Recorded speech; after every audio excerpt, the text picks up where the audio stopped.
March 10th, 2015. Whitley Springs was the kind of town where everyone knew each other. Most people had lived there for generations, and change was something they didn't welcome easily. That's why the murder of Ryan shook the town to its core.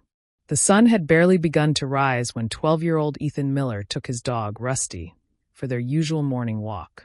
The woods on the outskirts of town were his favorite place, where the trees stood tall and the air smelled of damp earth. It was peaceful, until that morning. Rusty started barking wildly, pulling at the leash. Ethan, confused, tried to calm him down, but the dog wouldn't stop. Then he saw it. A body. At first, he thought it was just a pile of clothes, but as he stepped closer, his stomach dropped. A man lay on the ground, his body unnaturally still. His face was pale, his eyes open but lifeless. There was blood, too much blood. Ethan froze. His hands trembled as he yanked Rusty's leash and turned, running as fast as he could. His feet barely touched the ground as he sprinted to the nearest house, his heart pounding louder than his footsteps. He banged on the door of Mrs. Cartwright's house, gasping for breath. The elderly woman opened the door, her face lined with worry. When Ethan managed to say the words, "There's a dead body in the woods," her face went pale. Without hesitation, she grabbed the phone and called the police. The news spread like wildfire. By the time Sheriff Bill Hampton and his deputies arrived, a small crowd had already gathered near the woods, whispering in hushed voices. The sheriff, a man who had seen his fair share of crime, looked grim as he took in the scene. One glance at the body, and he knew this wasn't an accident. This was murder. Whitley Springs wasn't used to crime like this. A break-in here, a bar fight there, nothing serious. But murder? That was unthinkable. By midday, everyone in town had heard the news. The local diner, the grocery store, even the school parking lot buzzed with speculation. Who could have done this? And why? Then came the biggest shock of all. When the sheriff identified the body, the whispers turned into stunned silence. It was Ryan. Ryan had always been different in the eyes of Whitley Springs. Born Raymond Carter, he had left town in his early 20s, seeking a life where he could be himself.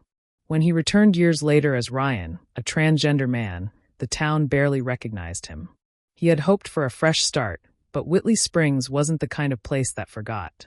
People whispered behind his back. Some refused to acknowledge him at all.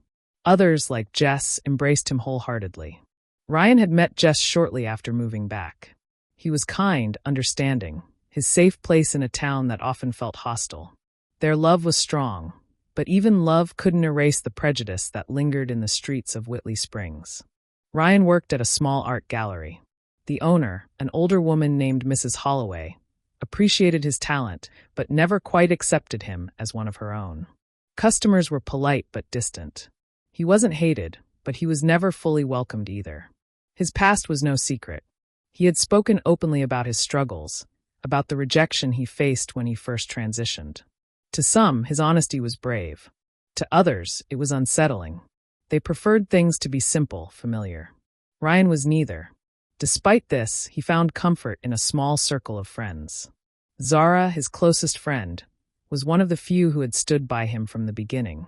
She defended him fiercely, often clashing with those who spoke against him. But even with Jess and Zara by his side, Ryan was a private person. He kept to himself, rarely engaging with the town beyond what was necessary. And now he was gone. As the sheriff and his team worked the crime scene, the reality of what had happened began to sink in. Ryan had been murdered, and someone in Whitley Springs had done it. People exchanged glances, some filled with guilt, others with quiet relief. Because in a town like this, even if no one said it out loud, some believed that Ryan never really belonged. But murder was different. Murder couldn't be ignored. As the sun set over Whitley Springs that evening, one thing was clear. This town would never be the same again. The town of Whitley Springs had always been a place where traditions ran deep, where change was met with hesitation, and where outsiders were seldom embraced. Jess had never considered himself an outsider, not until he fell in love with Ryan. Jess had spent his entire life in Whitley Springs. He was known for his kindness, his unwavering loyalty to his friends, and his warm, infectious laughter that could make even the coldest winter mornings feel like summer. He worked as a teacher at the local elementary school, and was adored by the children and their parents alike. When Jess met Ryan, everything in his world shifted. Ryan, who had always been guarded, found in Jess a sense of belonging that had always eluded him.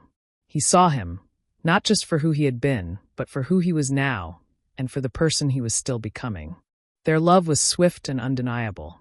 They met through Zara, one of Ryan's closest friends, and within months, they were inseparable. Where Ryan was quiet and introspective, Jess was outgoing and full of light. They balanced each other in a way that made sense to them, even if it didn't to the town. When they got married, it wasn't a grand affair. It was simple, intimate, just the way they wanted. A handful of close friends attended, but many townspeople, including those who had once claimed to care for Jess, were noticeably absent. Ryan knew why. Jess knew too. But he didn't care. "We don't need their approval," he had told Ryan that day, holding his hands tightly in his. "We just need each other." Ryan smiled, but deep down he knew it wasn't that simple. For all its charm and quiet beauty, Whitley Springs was a town built on old beliefs. While no one openly protested Ryan and Jess's relationship, there were whispers. People didn't outright shun them, but the disapproval was there in the little things. The way conversations would stop when they entered a room. The way some shopkeepers would barely make eye contact when Ryan was with Jess. The way invitations to town gatherings mysteriously stopped coming. Jess brushed it off. He had never cared about the opinions of small-minded people. But Ryan felt it. He had spent his entire life trying to prove that he was enough, that he was worthy of love and respect. And yet, in Whitley Springs, he was still an outsider. Some days, it didn't matter. Jess made their home on the outskirts of town a sanctuary. They filled it with art, with music, with love. They cooked together, danced in their small living room, and made memories that no amount of judgment could taint. But other days, the weight of it all pressed down on Ryan.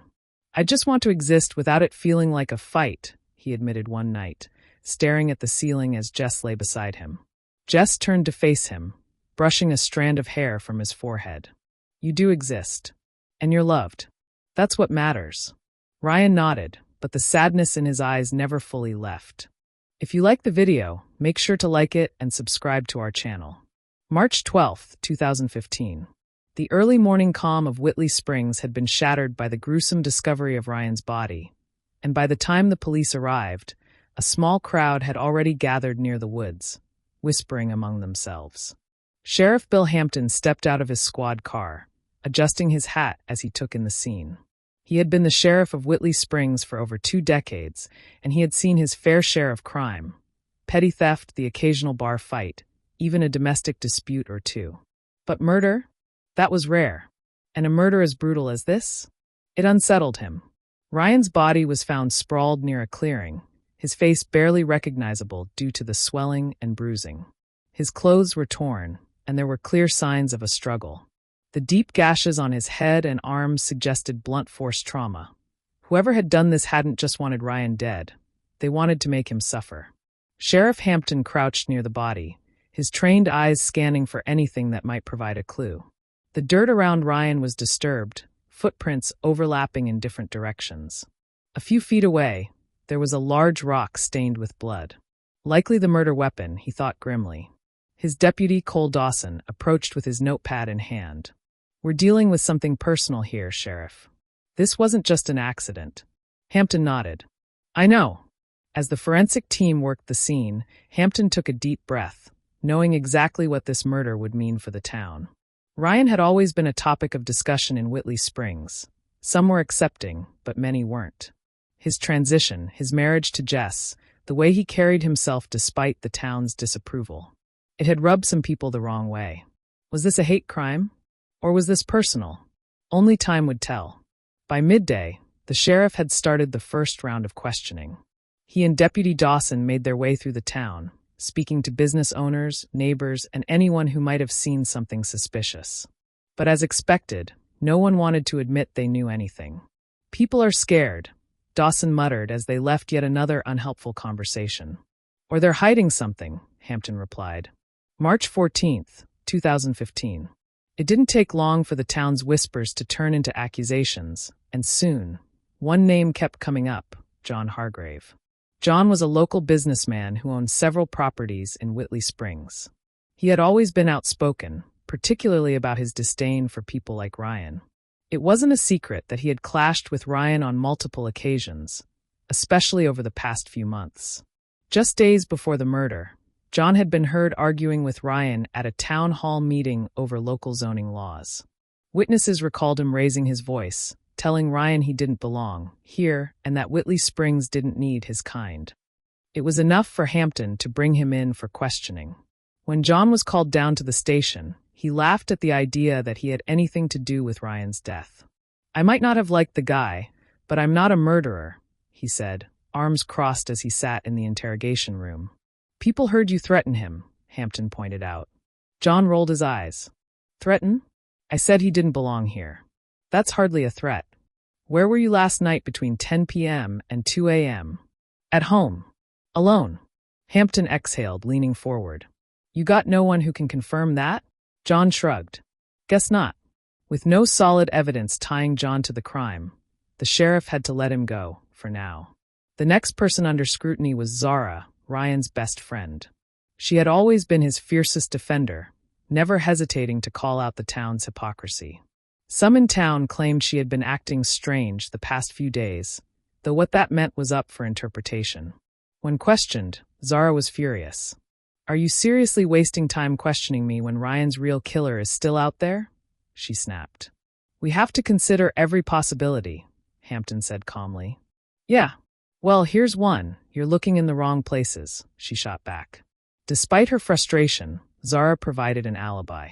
She had been with her girlfriend, Olivia, the entire night of the murder, and Olivia confirmed it. With no evidence against her either, the sheriff was back to square one. As the days passed, frustration grew. No one had seen anything, no one had heard anything, and every suspect so far had turned out to be a dead end. And just like that, the case began to grow cold. But Sheriff Hampton wasn't ready to let it go. Because in a town like Whitley Springs, secrets never stayed buried forever.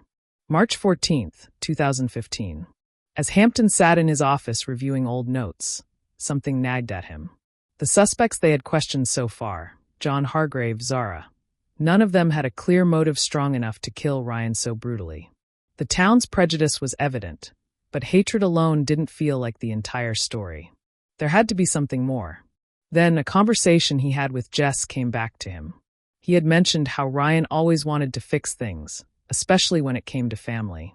That was just who he was, always trying to mend what was broken, even when the other side refused. Jess's father.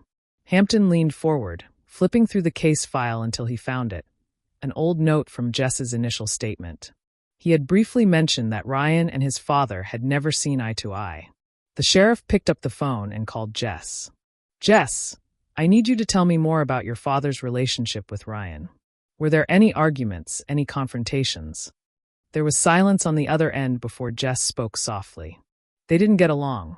My father was never okay with us being together. Ryan tried, Sheriff. He really tried to get through to him, but Dad, he just wouldn't listen." "What do you mean by tried?" Jess hesitated. "A few months ago, Ryan met with him. He thought if they sat down and talked, maybe my father would see that our love was real, that we were happy. But it didn't go well." Hampton's grip on the phone tightened. "How bad was it?" Jess let out a shaky breath. "Ryan came home that night furious. He said Dad wouldn't even look at him properly, like he wasn't worth his time. He didn't yell or threaten him, but he made it clear he wanted nothing to do with us." Hampton rubbed his temples. That was it. There was something there. With this new lead in mind, the sheriff decided to dig deeper into Ryan's last known communications. If Ryan had reached out to Jess's father before, maybe there was a recent conversation between them. He called in his deputy, Cole Dawson. "Get me Ryan's phone records," he ordered. Within hours, a report was in his hands. Hampton's eyes scanned the list of calls, his heart skipping a beat when he saw it. Ryan's last outgoing call was to a number that wasn't listed under a contact. A burner phone. His gut told him this wasn't a coincidence. After running a trace, they hit a dead end. The phone had no registered owner. But something about it gnawed at the sheriff. It was a disposable phone, used for secrecy. And then a new thought struck him. What if the phone wasn't Ryan's? What if the burner phone belonged to someone else, someone who wanted to make sure their call couldn't be traced back to them? He needed to know who owned it. The forensic team managed to pull limited data from the call records. The number had only been used a few times, always in short bursts, and it had been deactivated immediately after the night of Ryan's murder. But there was one crucial detail. The last call placed from the burner phone had been to Ryan on the night he died. The sheriff leaned back in his chair, his mind racing. Someone had contacted Ryan that night, likely to lure him out. But who? Then came the shocking breakthrough. One of the outgoing calls made from the burner phone, before it was deactivated, had been traced to a landline. A home phone. Jess's father's home phone. The realization hit Hampton like a punch to the gut. The call history didn't lie. Jess's father had contacted Ryan the night of his murder. And now, there was no doubt in his mind. He had just found his prime suspect. March 17, 2015. Sheriff Bill Hampton had made many arrests in his long career. He had put away thieves, drug dealers, even a few murderers. But this was different. He had known Jess's father, Martin Caldwell, for years. A proud, quiet man, respected in town. A man who never caused trouble. But now, Hampton was about to walk into Caldwell's house, knowing the truth, that the man had killed his own son-in-law. The air was thick with tension as Hampton and his deputies arrived at the Caldwell residence. Jess's father opened the door, looking confused at first, then guarded. "Martin Caldwell," the sheriff said, his voice firm. "We need to talk." Caldwell frowned but stepped aside, letting them in. He sat down in his armchair, arms crossed, eyes narrowing. "What's this about, Bill?" His voice was steady, but Hampton could see the slight twitch in his fingers. The sheriff didn't waste time. He pulled out the phone records, the evidence linking Caldwell to the burner phone. "You called Ryan the night he was killed. From a burner phone. We traced it back to you." Caldwell's expression didn't change, but something in his eyes flickered. "That doesn't mean anything." Hampton leaned forward. "It means everything." Then Caldwell let out a short, bitter laugh. "You really think I'd kill my own son-in-law?" "Yes," Hampton said without hesitation. "And I think you planned it." Caldwell's jaw tightened, but he still didn't speak. Hampton continued. "You never wanted Jess to marry Ryan. You didn't think he was good enough for him. And when he didn't listen, you decided to make sure he'd never be with him again." Still no response. The sheriff placed his hands on the table. "Tell me the truth, Martin. Did you kill Ryan?" The silence stretched between them like a heavy fog. Then slowly Caldwell exhaled. "I never wanted it to come to this," he muttered. Hampton's stomach twisted. He knew what was coming. Caldwell ran a hand through his graying hair. I just wanted to protect my son." His voice cracked. Ryan was dragging him into a life he didn't need. People turned their backs on him because of that relationship. I saw him struggling, trying to fight the world for a man who wasn't worth it. Hampton's grip tightened on the edge of the table. "So you decided to kill him?" Caldwell's hands trembled slightly, but his voice was steady. "I called him that night. Told him I wanted to make peace, that I wanted to talk." He swallowed hard. He believed me. Jess's father let out a shaky breath. "When he met me by the river, I told him he needed to leave my son alone. That he was ruining his life. He refused. Said he loved Jess. Said they were stronger than the town's hate." He clenched his fists, his breath ragged. "I lost control. One moment we were arguing, the next." His gaze dropped to his blood-stained hands. "I don't know what came over me. I grabbed a stone, heavy, jagged, and before I knew it, it was crashing down. Again, and again." His voice cracked. He was on the ground, his face unrecognizable. Bleeding. Motionless. He swallowed hard, as if choking on the memory. "I didn't mean to." "Don't," Hampton cut him off, his voice cold. "Don't try to tell me it was an accident. You lured him there. You used a burner phone. You made sure no one would trace it back to you." Caldwell's lips pressed into a thin line. He had no defense. Hampton stood. "Martin Caldwell, you're under arrest for the murder of Ryan Carter." As the deputies cuffed him, Caldwell didn't fight. He simply closed his eyes, as if accepting his fate. When Jess heard the truth, he collapsed into a chair, numb. His father. The man who had raised him. The man who had always told him he just wanted what was best for him. He had murdered his husband. He couldn't breathe. The town reeled from the revelation. Whitley Springs had been so quick to point fingers at others. John Hargrave, Zara, blinded by prejudice and assumptions. No one had ever suspected that a respected man like Martin Caldwell could commit such a brutal crime. People whispered about it in hushed voices at the diner, in church, at the grocery store. The town had been complicit in their silence, in their quiet disapproval of Jess and Ryan's marriage. And now they had to face the consequences. For Jess, the pain was unbearable. He had lost Ryan. And now, in a way, he had lost his father too. He didn't attend his trial. He couldn't. Instead, he visited Ryan's grave, kneeling beside the cold stone. "I'm so sorry," he whispered. "I should have known. I should have protected you." Tears streamed down his face. He stayed there for hours until the sun set, his fingers tracing Ryan's name on the stone. The town slowly began to heal, but Jess knew he never would. Not fully. He had learned the cruelest lesson of all. The people you love the most can also be the ones who hurt you the deepest. And he would never trust so easily again.